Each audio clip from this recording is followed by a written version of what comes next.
Hey everyone, Reaper here again with another video. This time it's part 2 of me looking into some of my original collection.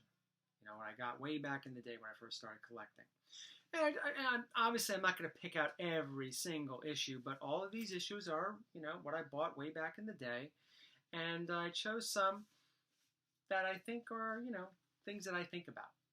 Whenever I think about the original collection, these are some of the books that come to mind. And I'll talk a little bit about them. Now, with that very first batch of comics that I got back in, I think, March 1993, this was included in it. And I believe I talked about it in the last video when it came to Mr. Sinister. I wanted Mr. Sinister's first appearance, but I was looking at the back of the Marvel Masterpieces card, and I saw it was 221, but the comic that I really wanted was not his real first appearance. And according to the card, it said it was his first cover appearance. That's not correct either. But regardless, here we have X-Men 243. This is the copy that I got way back in 1993. This is a book you probably find in a dollar bin or a $2 bin. It's not expensive, but I think it's a wonderful representation of one of my favorite, if not my favorite, X-Men villain, Mr. Sinister. Just the puppet master in the background, always manipulating people, manipulating lives to his own pleasure, for his own reasons, whatever it may be. And this is the cover. I've always loved it.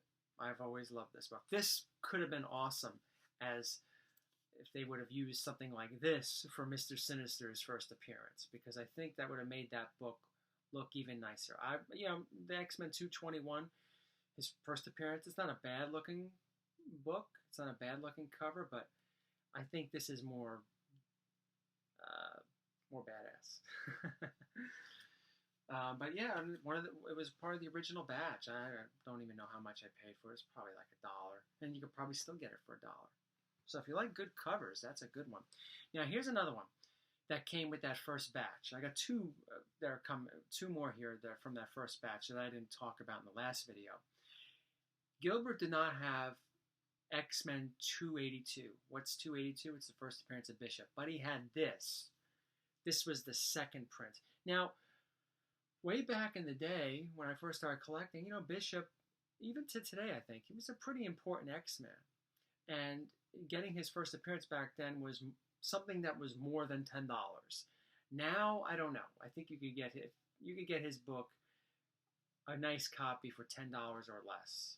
I don't think it's that expensive. But regardless, this was all he had.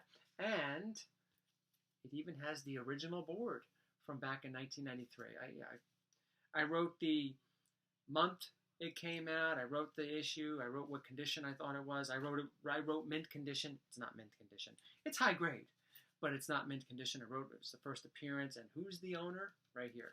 So this is the original board from 1993. I guess I should change it out, right? But it's a second print. As you know, with a lot of those second print issues, the Morbius one from Amazing Spider-Man 101, the background colors altered a bit. The Carnage, right? The Amazing Spider-Man 361, which was also on that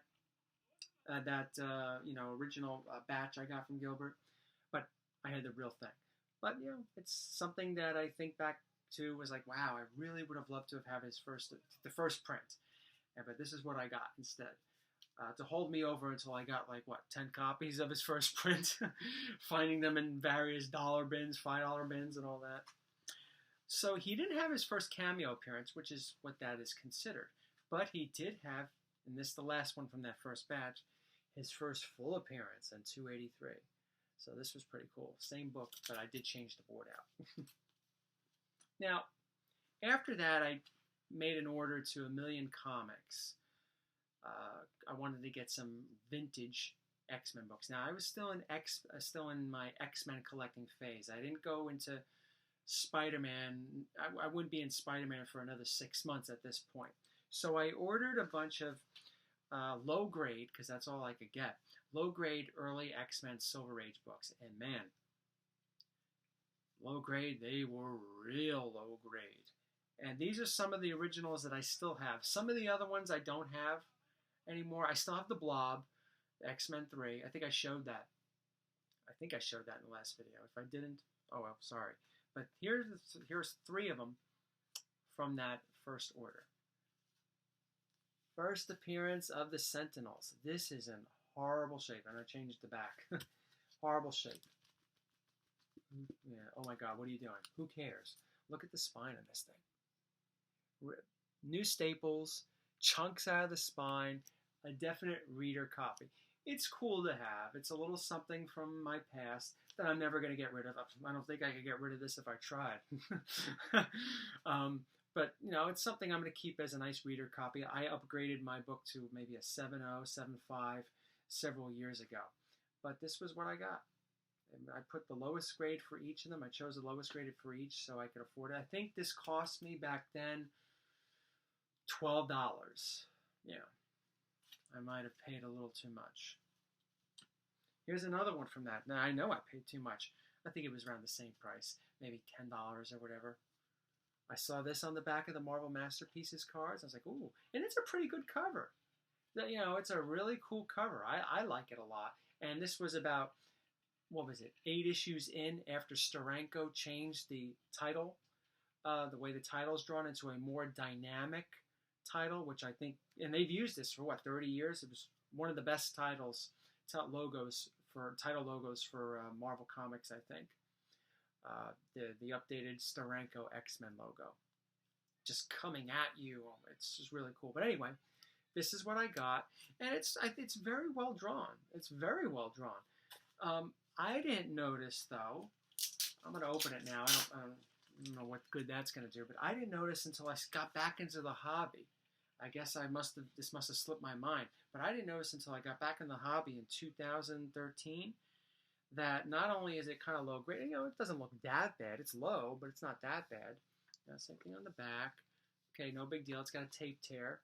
As a matter of fact, I think I actually caused that tape tear back in the day. But when I started looking at this again, when I came back to the hobby, just looking at it, saying the same things I just said to you. It's not so bad. Until I got to this page here. I guess I must have missed it when I was 13 years old. See that right here? The page is completely ripped out. So I know I overpaid for this. Whether I paid $10 or $11, incomplete, not good, but you know, I didn't know at the time. I guess that must have slipped my mind. I guess I wasn't paying that much attention to it. Or I didn't read it fully, whatever it is. But part of the original collection. And the last one I want to show for the original silvers that I got back in the day is another one that's in really bad shape. But again, another one I saw on the back of the cards. First appearance, and it's also his first time he's on the cover, In the Shadow of Sauron. I didn't even know at the time, because I didn't read Lord of the Rings, that Sauron is the name of the main villain of Lord of the Rings. Will Sauron be in a future MCU movie? I don't think with that name, Sauron. They'll probably just call him Carl Lycos. I think they would have to pay the Tolkien estate permission to use that name, and probably just won't be worth it if they chose to use Sauron in some way, which would be interesting. You know, it's always interesting to see these characters that they don't use over and over and over and over and over again. They used Jubilee a couple of times in cameos in those movies, and it just, to me, it just didn't work out. But maybe they might fix that. But another one from the original collection, as you can see, another very, very low grade. I have a couple copies of this. I have an 8.0 copy and a 6.0 copy that I had Neil Adams sign. I met Neil Adams. I didn't have a problem with him, you know. And I think I'm going to end it here. I'll cover these next books in another video since we're already at 9 minutes, and I'll probably be yapping and yapping about these. I don't want to take too much of your time. But those are just some of the other original books that I got within the first, 6 months of me collecting. And I enjoyed the covers. I still enjoy the covers, I should say. I think the covers are great, but they were really low grade, these early silvers. This cover's okay. I mean, I remember getting this one and the Banshee one. I got rid of the Banshee one. The X-Men 28, it was part of this batch. I remember this one and the Banshee one. I wasn't too impressed with the cover art. I was like, It's okay, but these I enjoyed. I thought these were really good.